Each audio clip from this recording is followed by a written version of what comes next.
What is up, comic fam? Welcome to the Legion of Comics. I'm Mark. Today, we're going to be taking a look at this coming week's new comic book day and see what books made it to my pull list and which ones are on the Legion list. So let's get right into it.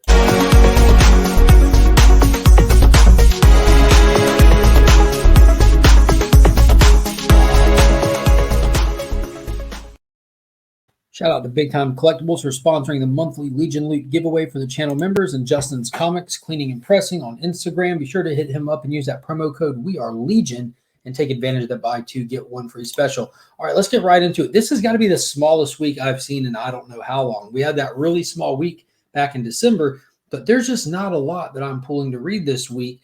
And it just seems like a light week for me, just a really light week. But first up, I do want to talk about and take a second to spotlight Detective Comics 1048.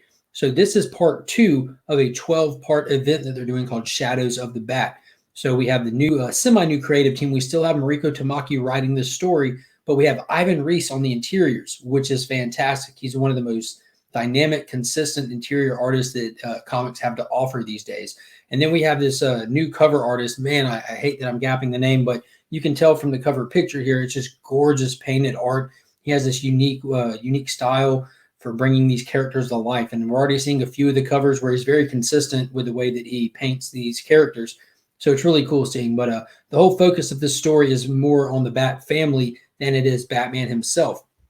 We've got Batman out of country dealing with Batman Incorporated and Lex Luthor over in the main title that Joshua Williamson is knocking out the park. But in this title, we're in Gotham and we're keeping up with the Bat family as they're dealing with the drama surrounding Mayor Nakano still, and the construction of Arkham Tower in the heart of Gotham. So it looks like things have already hit the fan. This series is going fast already. It's already hard hitting. I cannot wait to get this next chapter. And I've said this before, and I'll say it again. Detective Comics has been, for a long time, a consistent, great Batman read where the main title can fluctuate up and down because they're trying to do ambitious stuff in it. This one has stayed solid. I highly recommend, if you're a big Batman fan, to give this title a shot. A lot of people pass it up because it's Detective Comics and it's not just the Batman title, but it's definitely good. Next up from Tom Taylor, we have Dark Ages issue number 4. So this has been really fun. It's just kind of like a Marvel's What If. It's like the lights went out and how are people surviving after the fact, but we've gotten more information where there's kind of different camp setup, and Apocalypse is using Magneto as a power battery for his bidding. And our heroes are getting sucked into the drama, and we're going to see how it unfolds. It's very dynamic. It's very hard hitting, much like Tom Taylor's stuff when he's writing Deceased or Earth 2. It's violent. Like, it's more violent than your standard Marvel or DC title. It's really edgy, but it's definitely fun. Another one I highly, highly recommend. Next up, Billy the Kid, issue number 4. So this one came out of nowhere. This one was a recommendation from Pocan Joe over on Pocan Joe's Evil Lair channel, and I checked it out. It's actually fantastic. It's I forget the name of it when it's a book, and when you just replace the people with animals and tell the same story as if they were people.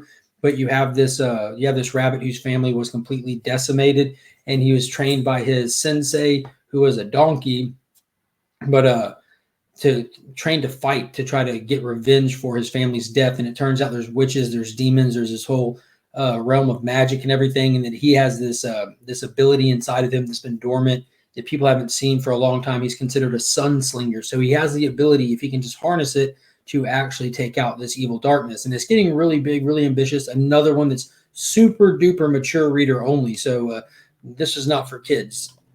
Next up, we have, this is good God, I forgot what issue this is. It's going to be Mighty Morphin issue 14 or 15, something like that. But the Eltarian War is in full effect. It should be about halfway through with it at this point.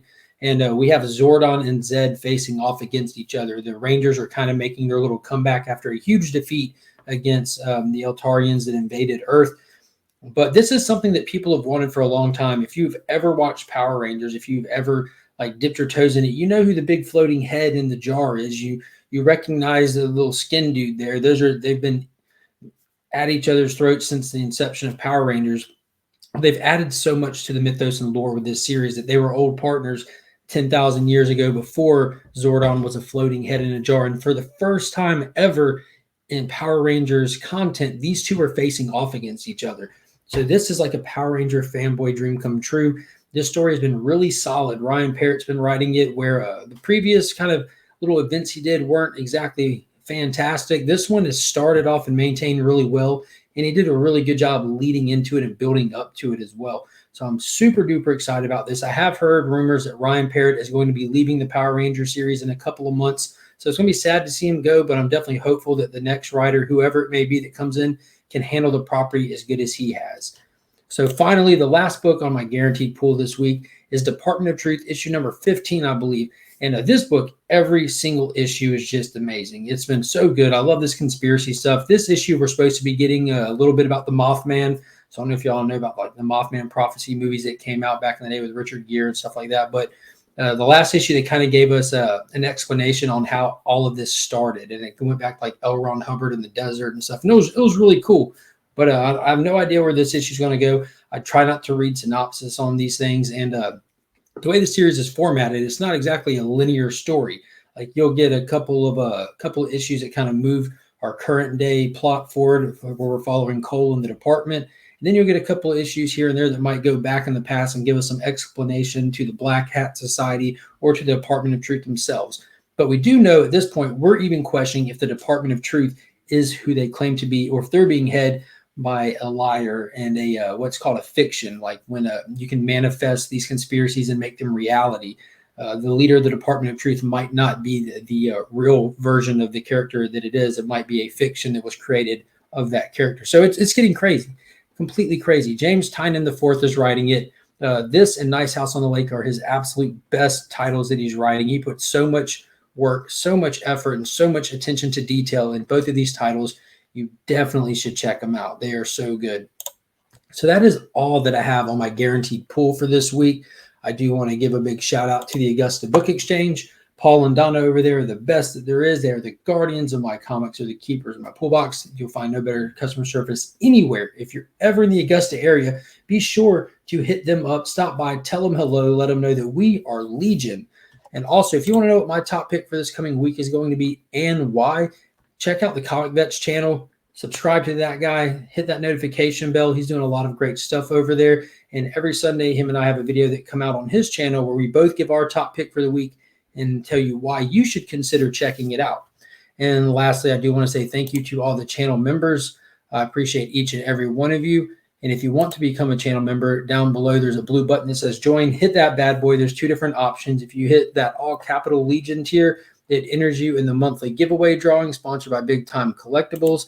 And lastly, I do want to let you know that today is Saturday. So Monday, I will be uploading the 1,000 subscriber giveaway entry video. You do not want to miss that. A lot of great stuff. There's going to be original art. There's an art print from John Jang that he signed. There's some slabbed books. There's some first appearances. I know that I'm going to do a big hangout celebration to give all the stuff away, and I'll have some guests on there. And I'm sure that people are going to bring stuff to give away. They always do. So be sure to subscribe to the channel, turn that notification bell on, and do not miss that video on Monday. And until next time, guys, as always, I'm Mark, but we are Legion.